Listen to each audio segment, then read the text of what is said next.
João 4, 31 a 35. João capítulo 4, 31 a 35. Vou fazer a leitura. Enquanto isso, os discípulos insistiam com ele: Mestre, come alguma coisa. Mas ele lhes disse: Tenho algo para comer que vocês não conhecem. Então os seus discípulos disseram uns aos outros: Será que alguém lhe trouxe comida? Disse Jesus: A minha comida é fazer a vontade daquele que me enviou e concluir a sua obra. Vocês não dizem: daqui a 4 meses haverá colheita? Eu lhes digo: abram os olhos e vejam os campos. Eles estão maduros para a colheita.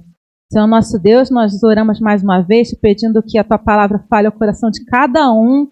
Tu sabes a demanda de cada pessoa que entrou nesse lugar e que está assistindo a live. Que o Senhor possa, com o seu Espírito, operar, Deus, maravilhas. Em nome de Jesus. Amém. Pode se assentar. Uma alegria muito grande estar com os irmãos aqui nessa manhã.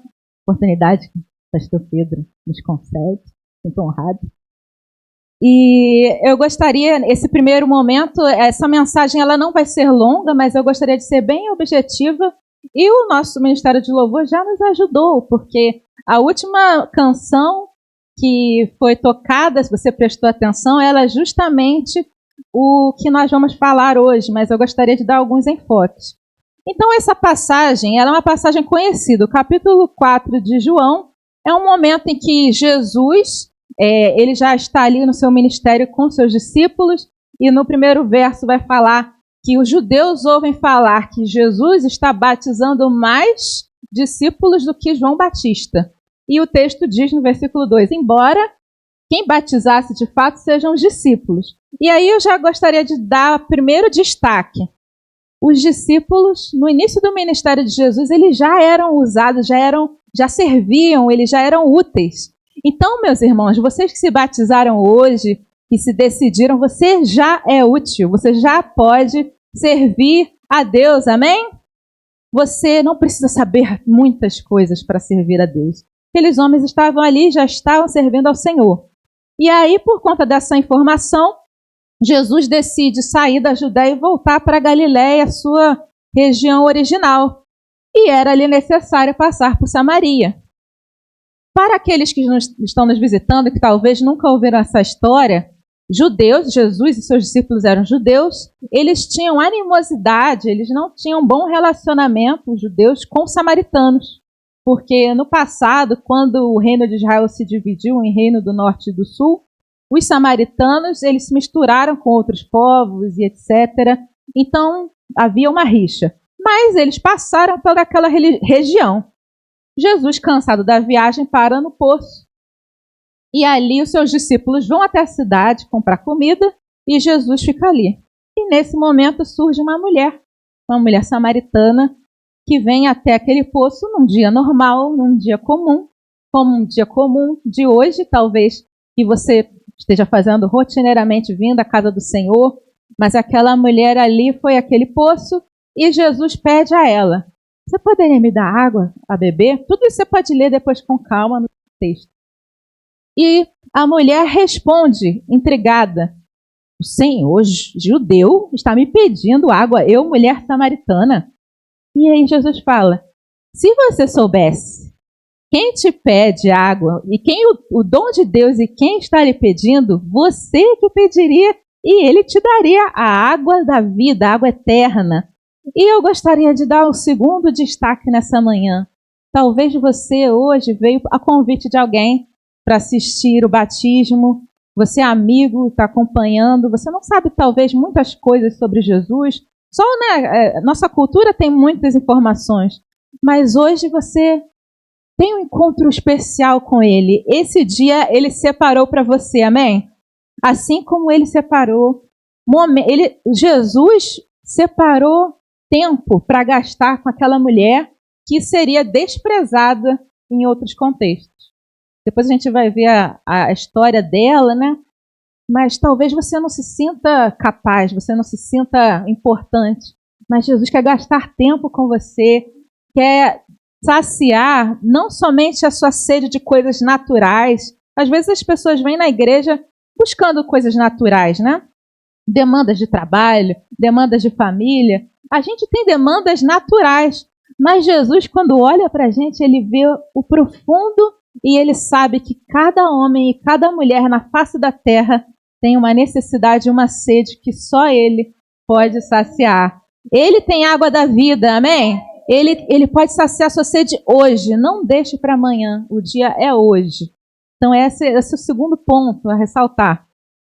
E naquele diálogo, a mulher ainda falando de coisas naturais e Jesus falando de coisas espirituais, até que em um momento ele fala, vai até a cidade, traz o seu marido. E aí ela fala, eu não tenho marido. E aí Jesus traz uma revelação, algo que ninguém poderia saber, só as pessoas que a conheciam. Ele fala, você disse bem, porque você teve 5 maridos e aquele com que você está agora não é seu marido. Você falou a verdade.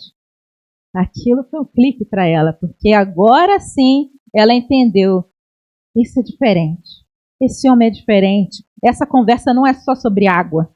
Tem algo aí. Ele fala, eu vejo que tu és profeta. E ela começa a conversar sobre coisas espirituais. Será que o lugar certo de adorar é aqui ou onde os judeus falam? E Jesus fala que os verdadeiros adoradores adorarão o Pai em espírito e em verdade. E se você está afastado do Senhor, o Senhor quer restaurar sua adoração também nessa manhã, quer que você adore em espírito e em verdade, não é só restrito a um lugar, mas é uma condição espiritual. E o Senhor pode fazer isso também nessa manhã na sua vida. E aí, naquele momento em que ela está confusa, ela fala para Jesus, eu sei que quando o Messias vier, ele vai nos explicar todas essas coisas. E aí Jesus faz o quê? Eu sou o Messias.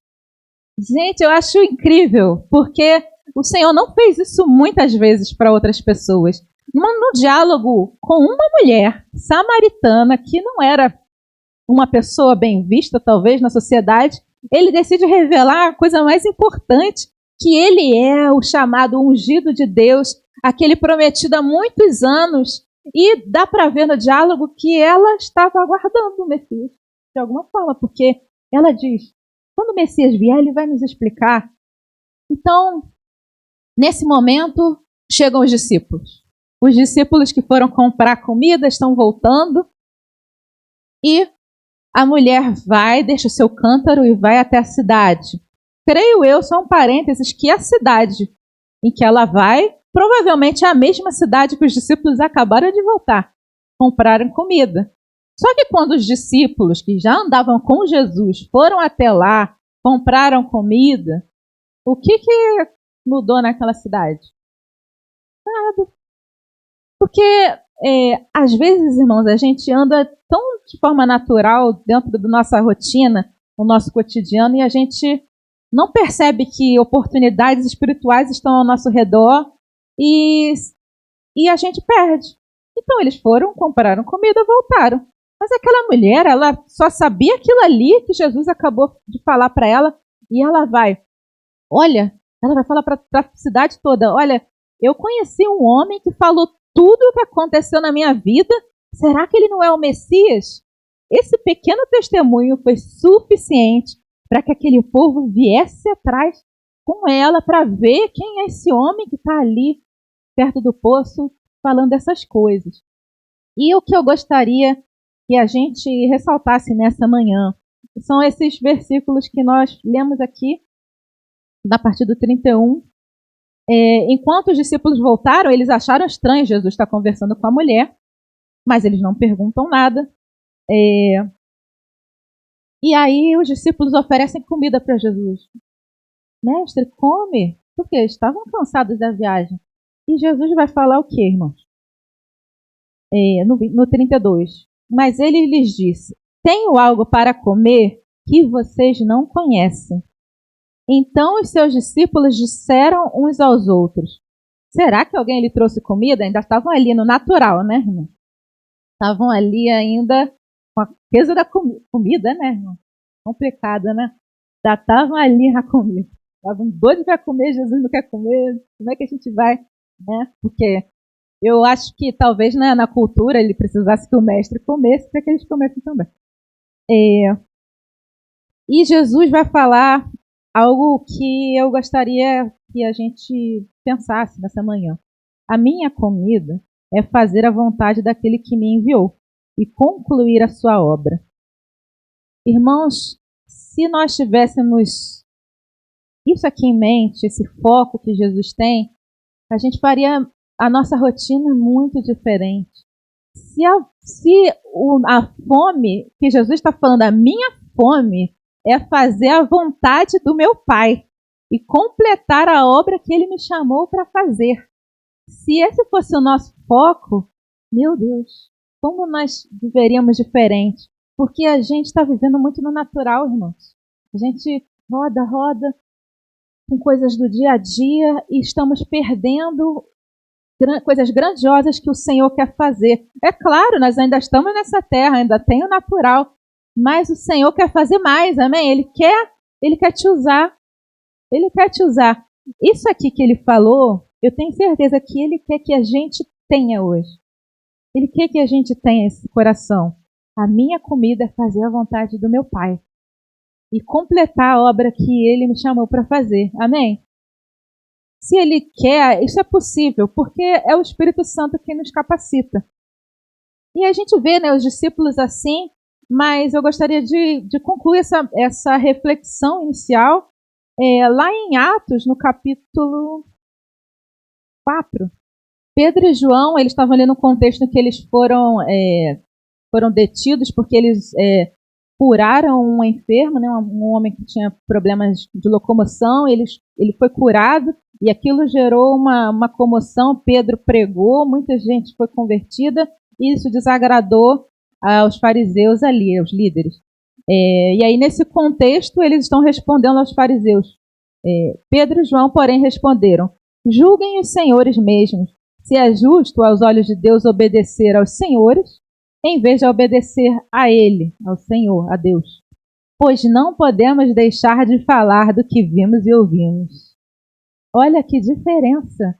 Aqueles homens que foram lá naquela cidade e não causou impacto nenhum, porque eles só foram fazer algo cotidiano. Esses homens agora, eles não podem se conter. Onde eles vão, eles estão pregando, eles estão falando, e eles falam: não podemos deixar de falar do que ouvimos e ouvimos. Eles estão testemunhando com as suas vidas a respeito do Senhor. E isso é o que o Senhor espera de nós hoje, na nossa geração. E aí eles continuam. Depois de mais ameaças, eles os deixaram ir. Não tinham como castigá-los, porque todo o povo estava louvando a Deus pelo que acontecera. Pois o homem que fora curado milagrosamente tinha mais de 40 anos de idade. 40 anos. Muito bom. Quando foram soltos, Pedro e João voltaram para os seus companheiros e contaram tudo que os chefes dos sacerdotes e os líderes religiosos lhes tinham dito. Ouvindo isso, levantaram juntos a voz em oração a Deus, dizendo: ó soberano, tu fizeste o céu, a terra, o mar e tudo que neles há. Tu falaste por boca do Espírito Santo, por meio do Espírito Santo pela boca do teu servo, o nosso pai Davi. Porque se enfurecem as nações e os povos tramam em vão. Os reis da terra tomam posição e os governantes conspiram unidos contra o Senhor e contra o seu ungido. De fato, Herodes e Pôncio Pilatos reuniram-se com os gentios e o povo de Israel dessa cidade para conspirar contra o teu santo servo Jesus, a quem ungiste. Fizeram o que o teu poder e a tua vontade previamente haviam decidido que acontecesse. Agora, Senhor, considera as ameaças deles e capacita os teus servos para anunciarem a tua palavra corajosamente. Estende a tua mão para curar e realizar sinais e maravilhas por meio do nome do teu santo servo Jesus. Depois de orarem, tremeu o lugar em que estavam reunidos. Todos ficaram cheios do Espírito Santo e anunciaram corajosamente a palavra de Deus. Então, a diferença desses homens antes para depois, qual é? Espírito Santo. uma vida cheia do Espírito Santo. Nós já temos o Espírito Santo conosco. Amém? Nós podemos ir além, irmãos. Nós podemos nos entregar mais. Nós podemos fazê-lo conhecido mais, onde nós estamos, por onde vamos. Porque eles não oraram por proteção, eles oraram por coragem, por ousadia. Então, é isso que o Senhor quer ministrar nessa manhã. E que os irmãos que possam ouvir essa palavra possam ser encorajados a continuarem, a seguirem firmes e serem usados pelo Espírito Santo do Senhor.